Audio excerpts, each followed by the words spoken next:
Alors, pour la petite histoire, j'ai trouvé cette vidéo il y a 2 jours. Puis je me suis dit qu'il fallait absolument que je vous la montre parce que je la trouvais super drôle. Puis, donc c'est une artiste qui s'appelle Nina Paley, je ne sais pas si je le prononce correctement. C'est un extrait d'un film d'animation qui va sortir bientôt qui s'appelle Masochism. Excusez pour mon super accent anglais. Et une femme assez intéressante, je ne vais pas vous en parler beaucoup, mais elle se bat principalement pour l'art public.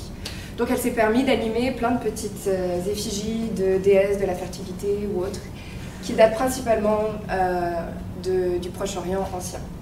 Moi j'ai travaillé sur la Mésopotamie, toutes les statuettes que vous avez vues venaient pas spécialement de la Mésopotamie, mais quelques-unes oui, puis je peux pas vous dire que les femmes dansaient comme ça à cette époque-là, mais je trouvais ça quand même intéressant de faire une petite mise en mouvement. Donc j'ai fait mon mémoire sur la Mésopotamie.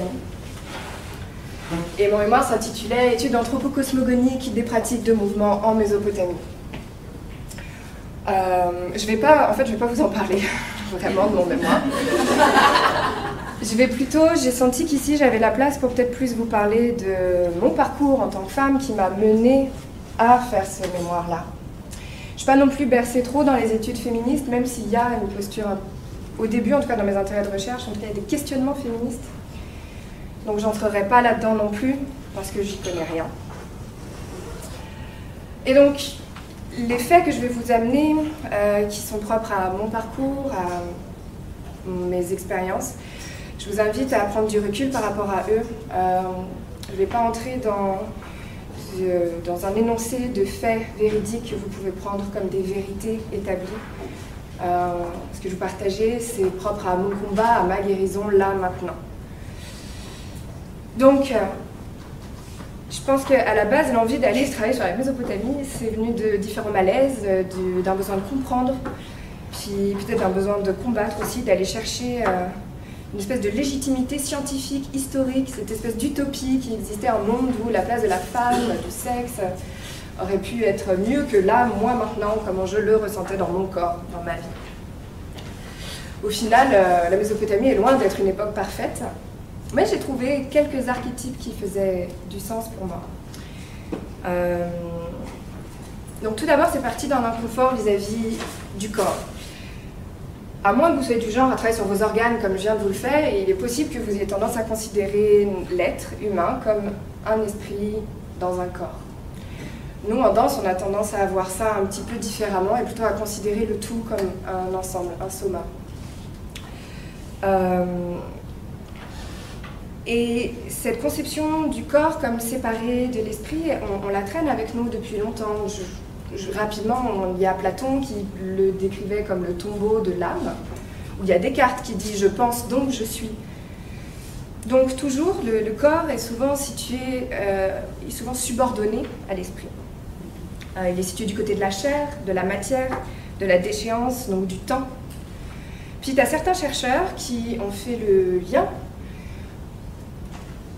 dans les 2 derniers millénaires d'existence de notre société occidentale, qui ont fait le lien entre cette rupture corps-esprit dans notre conception ontologique de l'être, avec la disparition du féminin sacré, et aussi avec la répression de la sexualité, comme un espèce de wrap-up, de tout ensemble a commencé à être réprimé. La première citation, donc c'est une chercheuse qui elle était plus en psychologie, Nancy Quarles Corbett. Donc the church recognized neither the attributes of the goddess nor the inherent sexual nature of women or men. Consequently, a chiasm between body and spirituality was maintained in religious teaching. J'amène ça parce que, contrairement à ma collègue avant, Bianca, qui parlait vraiment de notre société actuelle, moi je suis plus sur des symboles qui ont une influence sur nous, mais plus inconsciente. Encore une fois, peut-être que vous n'avez jamais ressenti ça avant. Donc, c'est comme si, ce qui me gênait, c'est que c'est comme si dans le monde occidental, depuis notre ère judéo-chrétienne, il y avait un système binaire, hiérarchique, où il y en a un qui est nécessairement supérieur à l'autre. Celui qui est en haut, supérieur à celui qui est en bas. Donc l'esprit supérieur au corps. J'aime beaucoup cette citation de Nordera qui dit que si le masculin avec limité, pair, immobile, droit, lumineux se place dans la série positive, le féminin, lui, se trouve toujours dans la série négative avec illimité, impair, en mouvement, courbe, obscur. Femme et mouvement sont donc associés dans la négativité. C'est une chercheuse en danse aussi. Et donc, j'ai cherché un peu plus les archétypes féminins qui avaient pu m'influencer, me mener, par exemple, à faire du burlesque. Et donc, j'ai réalisé que les archétypes que j'avais... moi, j'ai plus été éduquée avec le christianisme. Donc, j'avais Ève, la pécheresse, j'avais la Vierge Marie, la mère, les vierges. Puis au niveau des figures de danse, parce que moi c'est mon art, j'ai remarqué que la danse était toujours associée à cette angoisse de la femme dont tu parlais un petit peu tantôt. La femme qui danse, c'est toujours la femme sorcière, la femme pécheresse ou la femme putain. Le féminin dansant est toujours associé à une forme de séduction sexuelle. Puis si j'évoque rapidement des figures de femmes qui dansent, peut-être que vous ne les connaissez pas, peut-être que danseuse oui, on a Salomé, la seule femme qui danse dans la Bible. Salomé, grâce ou à cause de sa danse, Jean-Baptiste a la tête coupée. On a les sorcières, le sabbat des sorcières, qui s'accouplent dans des mouvements extatiques et de transe avec Satan. On a les Ménades de Dionysos, assoiffées de sang, ivres. C'était un petit peu ça, les archétypes que j'avais de femmes qui dansent. Donc toujours du côté du démoniaque, finalement, puis du danger, de la mort. Burel de Becker, aussi une chercheuse en danse, elle explique que l'animalité contenue dans le corps de la femme et exprimée par la liberté de mouvement dans la danse sera condamnée par l'Église chrétienne pendant des siècles, conférant à la danseuse un statut mixte de comédienne, de prostituée ou de sorcière. Je ne sais pas à quel point ça a pu m'influencer jeune, je ne sais pas à quel point ça a une influence inconsciente sur nous tous. Domenico Salvas, qui est donc un prédicateur chrétien, qui disait que c'est toujours un danger de voir danser des femmes vaines et lascives, mais que le danger est encore plus grand de les voir danser et chanter, car c'est là qu'elles nous incitent au mal. Puis, en fait, moi, personnellement, je crois que j'aimais bien ça. Je pense que je trouvais une sorte de satisfaction provocatrice, un petit peu, de m'associer à ce côté profanateur-là. Je trouvais ça plus cool, en tout cas, que d'être du côté de l'immobilité pure et immaculée. Et puis, aujourd'hui, alors je vais en parler très vite, parce que t'en as beaucoup parlé, il y a encore cette dimension de corps féminin sexué, et puis ça est même devenu un objet mercantile, comme tu l'as super bien expliqué. Donc, on n'en est plus à se dire qu'une femme qui danse peut te diriger vers Satan, mais on a encore une vision plutôt négative de cette dimension sexuée-là. Puis d'ailleurs, en danse contemporaine, on n'a pas une vision très très belle des danses commerciales sexuées, au contraire. Plutôt tendance à rejeter ça parce qu'il n'y a pas l'élitisme contemporain, le concept qui va derrière.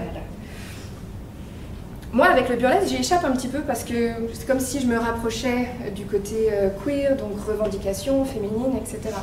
Donc j'en ai moins souffert vis-à-vis de la danse contemporaine parce que je fais les deux. Par contre, à chaque fois que je mentionne que je suis une danseuse burlesque, c'est comme si j'avais mis un éléphant dans la pièce. Ça veut dire que j'accepte cette forme d'objectisation sur mon corps. Je suis dans une forme de... C'est comme si j'assumais le fait que mon corps devient un objet au service d'une domination masculine.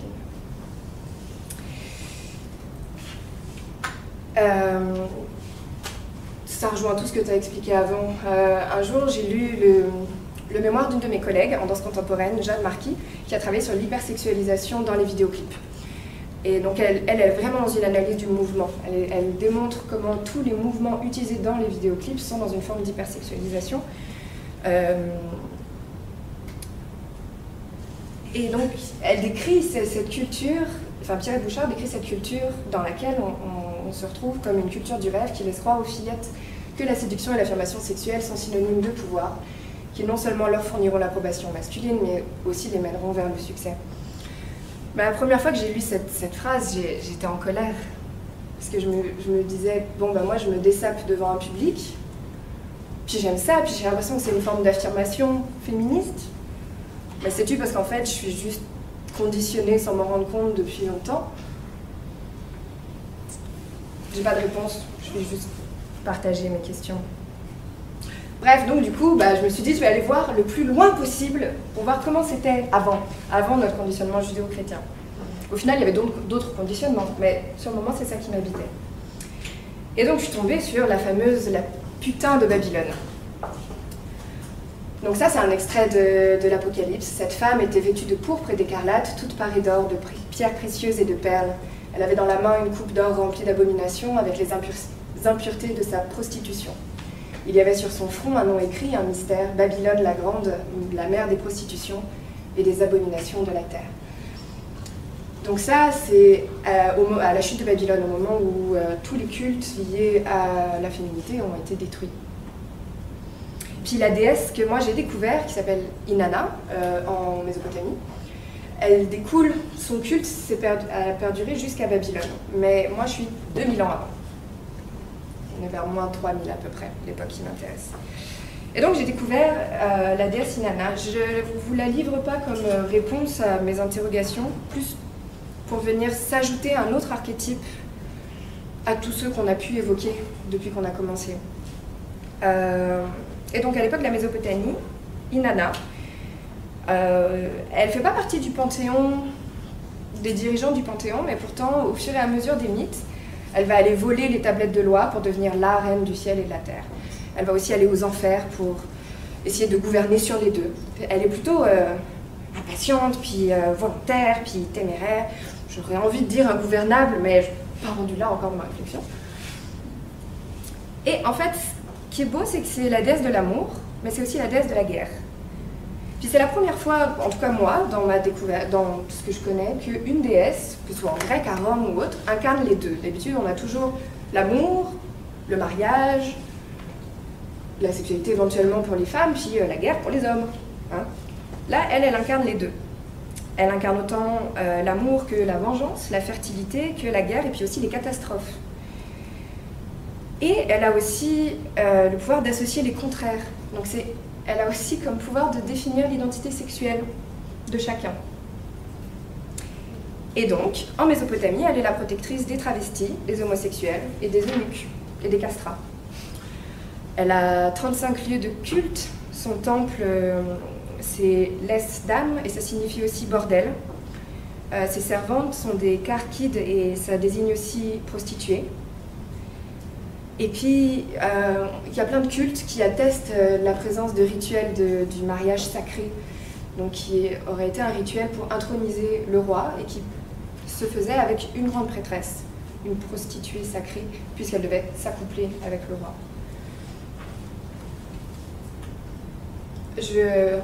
Il y en a beaucoup en littérature ici, si j'ai bien compris. La mythologie sumérienne est magnifique. En tout cas, moi, je la trouve belle à lire. Remplie de très imagée. Donc ma vulve, la corne, le bateau du ciel est pleine d'ardeur, comme la jeune lune. Mes terres incultes sont en jachère, et pour moi, Inanna, qui labourera ma vulve? Qui ensemencera mon haut domaine? Qui labourera mon sol humide? Puis, il y en a beaucoup, la mythologie érotique comme ça, où Inanna appelle au sexe très fort, et où elle explique aussi comment il faut la satisfaire correctement. Au niveau de la danse, ce que j'ai trouvé intéressant, c'est que certains de ces officiants sont pris, je parlais d'associations de contraires, certains des danseurs qui représentent son culte sont vraiment pris dans ces contraires-là. Ils ont tendance donc à se travestir, soit des hommes portant des vêtements de femmes ou des femmes portant des vêtements d'hommes. Et ils sont aussi décrits comme étant et des artistes martiaux, et des guérisseurs, ou des mages. Donc on ne sait pas trop ou des prostituées. Il y a comme une ambiguïté entre s'ils doivent faire couler le sang ou s'ils doivent faire l'amour, par exemple.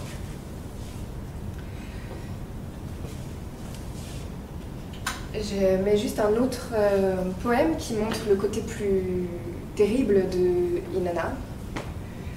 Donc maîtresse au mets innombrable, lumière resplendissante, vraie femme chargée de splendeur, Sheridan et Duras. Tel un dragon, tu as craché du venin sur le pays ennemi. Tes discours, tes grondements anéantissent les moissons, déluge dévalant des montagnes. Suprême dans le ciel et sur la terre, tu es leur Inanna. Feu toujours attisé, pleuvant sur le pays. Destructrice des pays ennemis, c'est à toi que la tempête doit sa force. Donc voilà un autre archétype d'une déesse qui a existé, qui était autant l'amour et la douceur que la guerre et la destruction.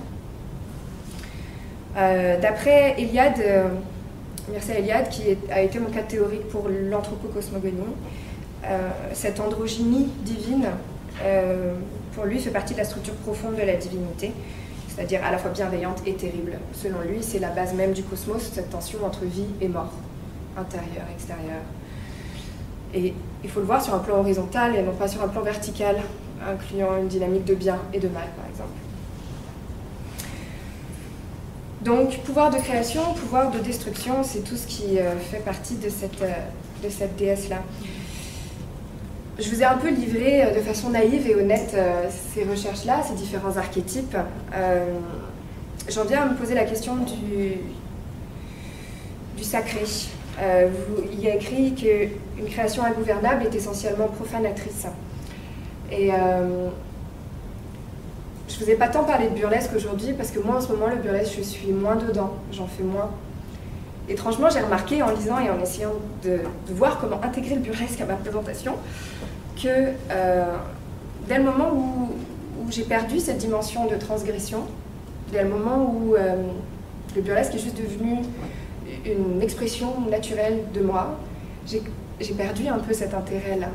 Donc je me questionne, est-ce que l'ingouvernabilité se fait seulement dans la transgression? Est-ce que l'ingouvernabilité peut être sacrée? Est-ce que Inanna incarne cette dimension ingouvernable et sacrée? Parce qu'en même temps, le sacré, il y a deux manières de le voir. On le voit d'un point de vue sociétal, structurel. Donc dans ce cas, si l'ingouvernabilité est élevée au rang de sacré, ça veut dire qu'elle est nécessairement inscrite dans une structure ou dans des jeux de pouvoir qui permettent donc de la définir comme telle. Donc est-ce qu'elle reste ingouvernable? Je n'ai pas travaillé sur le sujet, j'ai hâte de tous vous écouter là-dessus. En tant que danseuse, on a un rapport au sacré qui est plus lié à notre expérience personnelle, je pense. Je travaille sur mes organes, par exemple. C'est peut-être un moment où je touche au sacré. Ça doit sûrement être un truc de danseur.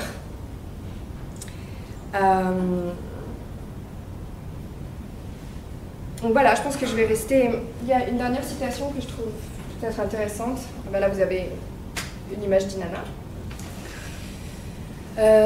Andrea Digon qui dit « Dance is a way for the individual dancer to transcend the limits of the body and the earth through the use of the body and the earth. » Donc bien sûr, j'étais dans des réflexions plus archétypales, plus symboliques, plus imagées. À voir comment tout ça réagit dans votre corps au fur et à mesure que je les exprimais. Je me questionne maintenant par rapport au burlesque parce que je réalise que me mettre à nu, décider de me déshabiller, de ne plus être otage de mon érotisme, c'était mon combat à un moment. Mais pourtant, je me demande, vu qu'il y a une valeur mercantile, est-ce qu'on peut encore parler d'ingouvernabilité, même si c'est ça qui l'avait initié à ce moment-là? Après, bon, tout ça, c'est des chemins personnels, puis chacun se guérit et combat comme il peut. Voilà, je pense que j'ai fait le tour. Petite incursion en Mésopotamie.